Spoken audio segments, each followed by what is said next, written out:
Myself Mydhili, Department of Computer Science from Emmanuel Research JJ College of Engineering.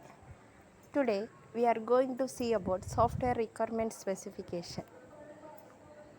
So before I start going to the topic, last video we have seen what are the phases in a software engineering.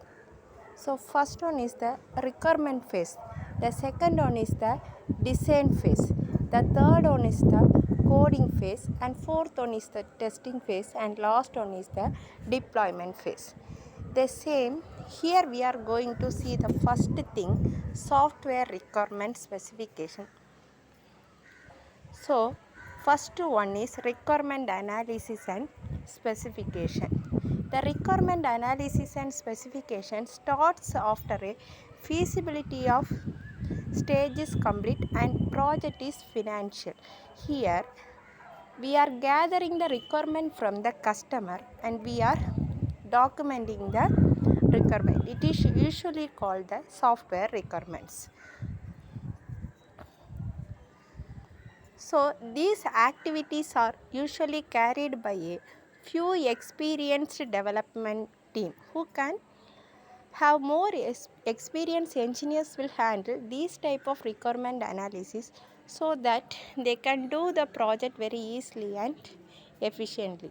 The engineers to gather and analyze customer requirements, write the requirement specification document, and analyze the collected data to conceptualize what exactly needs to be done.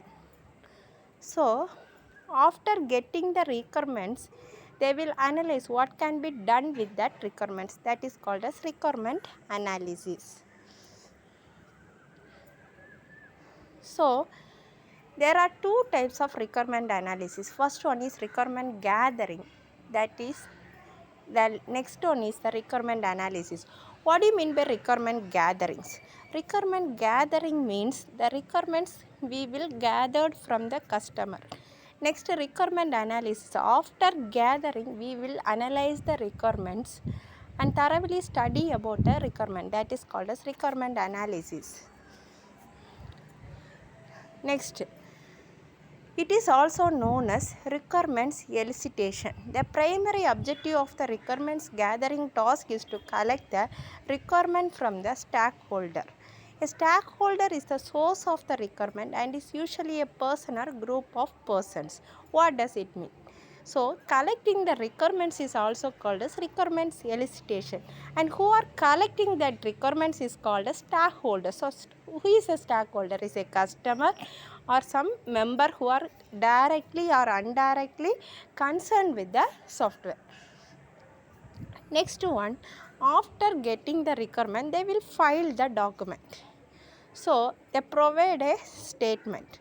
So, the analyst usually studies all the available documents required in the system developed before visiting the customer site. So, next one is interview. There are many different categories of users. Typically it requires different sections. Next one, task analysis. So, they usually have a black box view of software. So, what do you mean by black box and white box? There are two types of testing methods in the software engineering phase. One is white box, the other one is black box. What do you mean by black box? It is present inside and it is an integral part of the testing. White box means outside we will test the code. Black box means inside the code what are the functions present that will be tested, and white box means only the internal code testing will be done.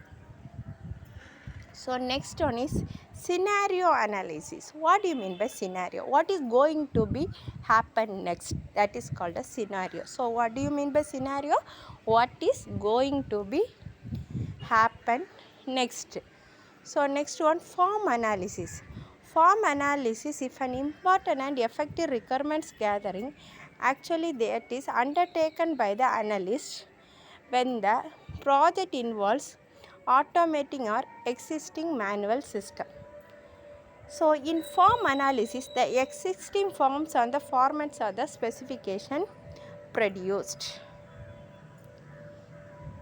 Next one, requirement analysis and specification. After requirement gathering is complete, the analyst analyze the requirement.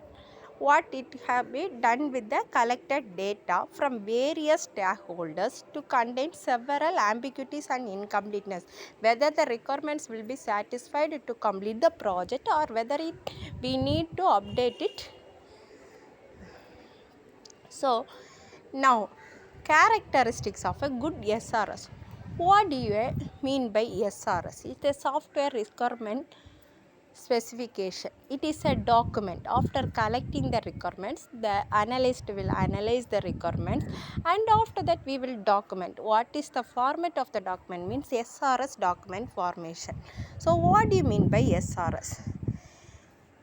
SRS will collect the requirements and it will clarify the importance and correctness, completeness, consistency, and ambiguance, delegates independence, right level of abstraction. What is abstraction? Can anyone tell what do you mean by abstraction? Abstraction is there are so many classes, objects, functions will be present in the code. So it will be hidden functions are in the code, that is called as abstract classes. So good document will provide one completeness of the document will be there, and one consistency of the document will be there, and there will be modified, it will be a correctness of the document. So following are the features of a good SRS document. First one is correctness. User reviews used to provide the accuracy of the requirement. Completeness. The SRS is complete if and only if it includes the following requirements. Okay, all essential requirements, whether retracting to functionality, performance, attributes, or external interfaces. Consistency. The SRS is consistent if and only if no subset of individual requirements described in its conflict. Unambiguousness. SR is unambiguous when every fixed requirement has only one interpretation, ranking for importance and stability. The SRS is ranked for importance and stability. So after collecting the requirements, we will document a file, that is it will be in the format of SRS. So what do you mean by SRS? SRS consists of completeness, correctness, unambiguous, and ranking and importance. So modifiability. SRS should be made as modifiable. So after collecting the requirement, whether if there are any changes in the requirement, we can modify the SRS. Verifiability. SRS is correct when the specified requirements is cost effective. Traceability. The SRS is traceable if the origin of each of the requirements is clear.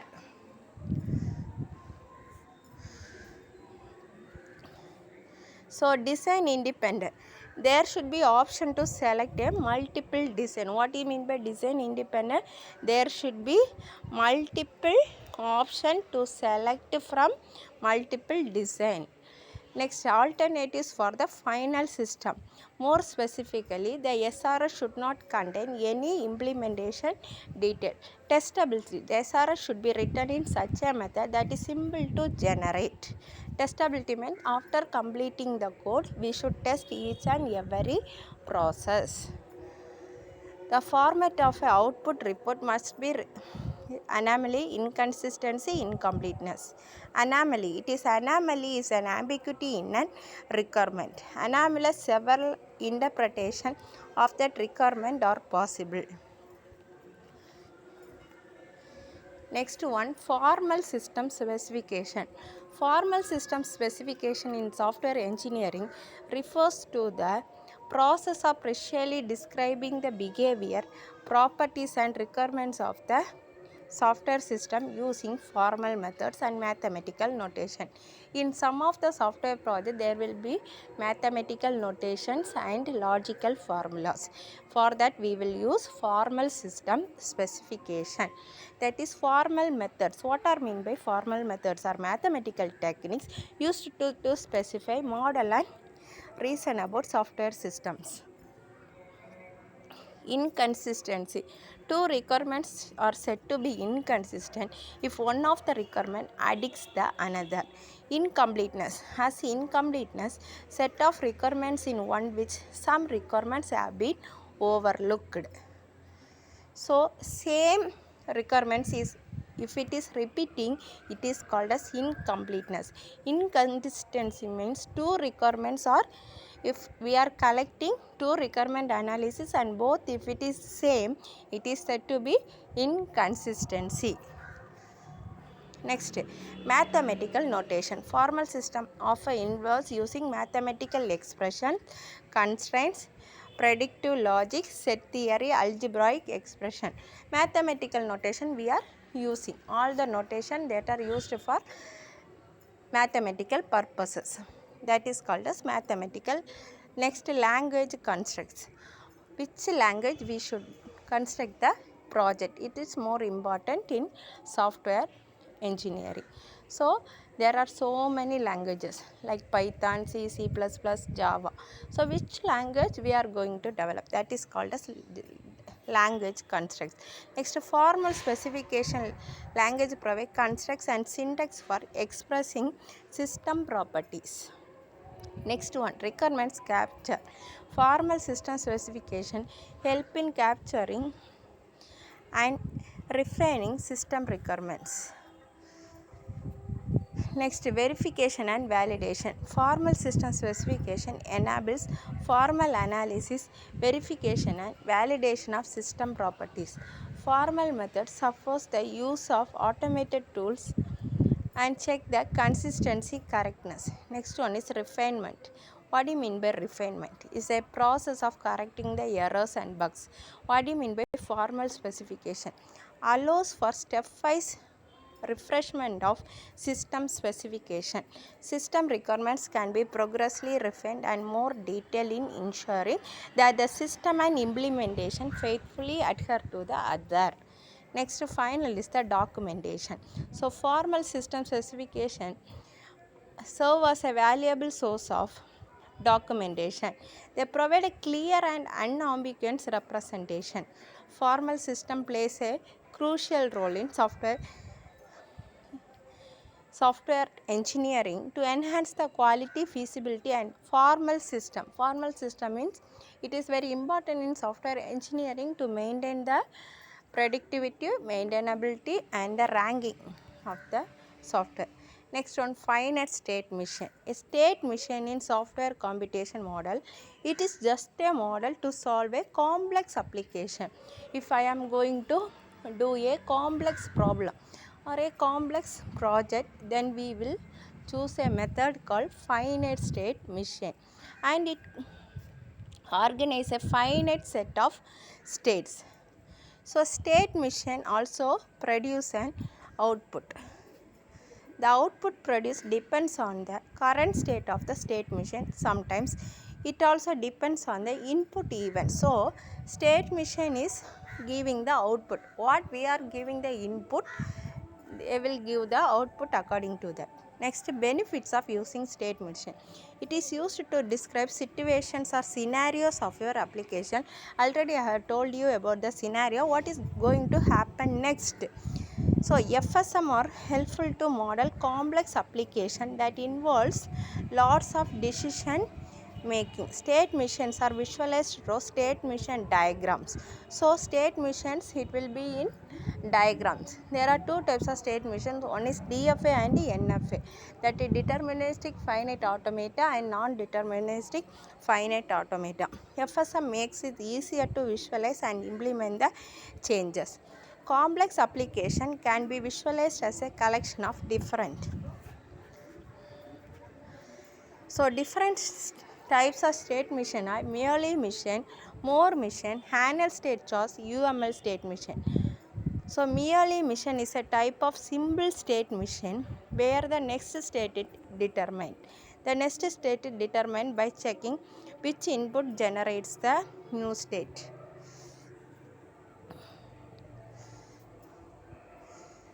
A button is a state mission with logic as the current state. The new state is determined in logging in. Every website we have login and log out. That is use of state missions. So the more state mission is a type of statement for modeling system. The more model captures uncertainty by allowing the outcome of a random event. Turning mission consists of a input tape and internal tape. So this is important. Turning mission, what is meant by turning mission? It was proposed by Alan Turing in the year 1992. The turning mission consists of a input tape with the symbols on it and output tape. It will contain both input and output. It consists of input consists of symbols and the internal tape and output tape which contains the result. What the input we are giving, the output will be produced. A turning machine operates through a series of steps. It scans its input tape, reads out one symbol at a time from its internal tape and then applies the symbol as a command. So, turning machine, in the input tape there are so many symbols. It will accept only one symbol at a time as a input and it will give the thing as a output. Once it has been moved its head to the next symbol, it can be read that symbol out of its internal tape and then move to the next symbol on its input tape. The process continues until no more input or output symbols are left in turning machine. So state machine use cases. State machines are helpful for a variety of purposes. There are many different types of state machine. Modeling business workflow processes. State machines are ideal for a modeling business. So business decision making combines pair FSMs. So business scenarios are often complete and unpredictable. So for a business purpose, the projects will be complex and it will be unpredictable. A simulation allows you to try different business things. Next one is important thing. In second unit, CCS 356 Object Oriented Software Engineering, Petri nets. It is often used to ask in university questions. So Petri nets, what are meant by Petri nets? Is a mathematical modeling tool used in software engineering to analyze and describe the behavior of a concurrent system. They were introduced by Carl Adam Pure in 1960 and have since been widely used in various fields including software engineering. Petri nets provide a graphical representation of a system state. In software engineering, Petri nets are used in various purposes including system modeling. Petri nets are used to model the behavior of complex system. Nothing but I am going to introduce a day-to-day activity. Petri nets, traffic signals. How the traffic signals will work? First, red symbol indicates the vehicle to stop. After sequentially it will work. After that, yellow will come. So get ready. And last final one, green. You can move. That is a flow of Petri nets. The same for railway crossing. All the signal interruptions day to life that are called as Petri nets. Specification and verification. Petri nets can be used to specify the desired behavior of a software system. Performance analysis. Petri nets can be used to analyze the performance of a software system. How? Whether the configuration, everything we can analyze using Petri nets. It will work more faster than the other applications. Next, workflow modeling. Petri nets are used to model business processes. So software testing. Petri nets are utilized in software testing to generate test cases and verify the correctness of the test. Usually after developing a project, we will use to test the code. Once it is tested correctly, it will move to the deployment phase. So for that purpose, Petri nets can be used to maintain the correctness of the project. Next one, object modeling using UML. What is mean by UML? UML is Unified Modeling Language. So what do you mean by object? Object is an instance of a class. So UML, Unified Modeling Language, it is also called as Graphical Modeling Language. It is used to design. First unit we have studied about framework activities. The same framework can be designed using the UML, that is used to field of software engineering. Documents the software system artifacts. It is a usual, not a program. It is a drawing language, not a programming language. So benefits of using UML. It is a purpose modeling, general purpose modeling language. It can be used as a general purpose, not for only software purposes. So it is a standardized method where available the UML diagram are designed by customers, developers, lay people, or anyone else, civil engineers, everyone can make UML diagrams. That is the blueprint, nothing but the blueprint of the project. So characteristics of UML. It is a modeling language that can be generalized for various purposes. It is not a programming language. It is a close connection to object-oriented analysis and design. So it is used to visualize the system workflow, how the system's workflow, how the project is moving, step-by-step process. For identifying that, UML will be useful. Next one, object. Object, we told, is a real world entity.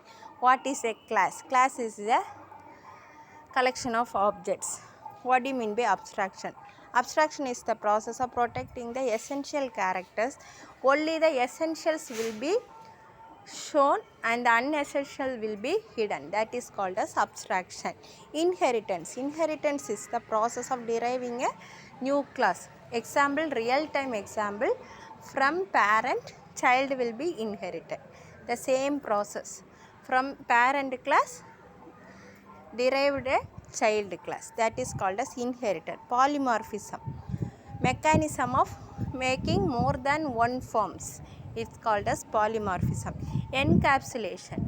Hiding data in a single unit. Collection of data in a single unit, like a capsule. It will, for example, capsule. In a capsule, there is two types of medicine which will be capsulated in one capsule. That is called as encapsulation. Next one, use case diagram, used to represent the dynamic behavior of a system. What is meant by use case diagram? Used to represent the dynamic behavior of a system. What are the principles of use case diagram? The main purpose of a use case diagram is portray the dynamic concept. So it objects the essential view of the system. It recognizes the internal as well as external factors. It represents the interaction between the actors.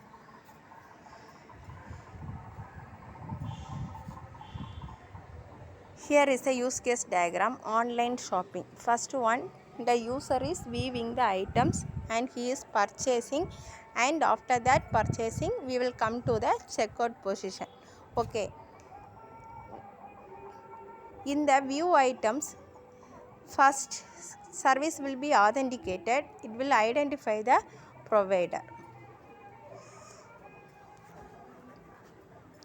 So view items is further extended by several use cases such as search item, browse item. So view items. First I am going for a shopping. I am going to buy a dress. So first I will search the items, search the models. After that I will browse it.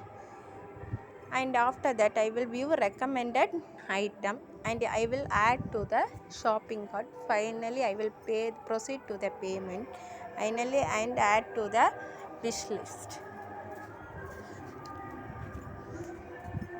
So these are the use case diagrams. So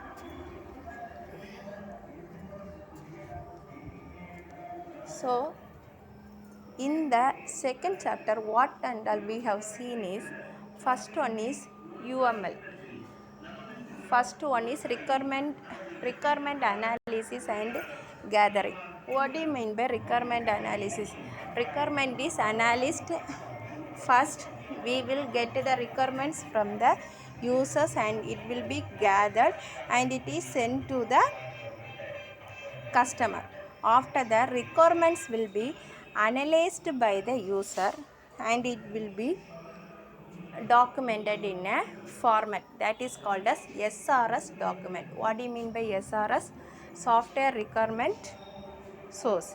In that format it will be analyzed. So after that we will formal system specification we have seen. What do you mean by formal system specification?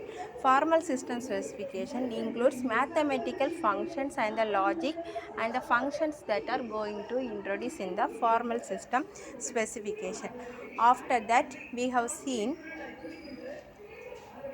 UML diagram. What do you mean by UML? Unified Modeling Language. It is a diagram used for general purpose. It is a general purpose diagram used by all the persons, engineers and everywhere. The UML diagrams can be useful. In software engineering we are using to make the project and a UML. And finally we have seen the important topic, Petri nets. What do you mean by Petri nets? It is a collection of network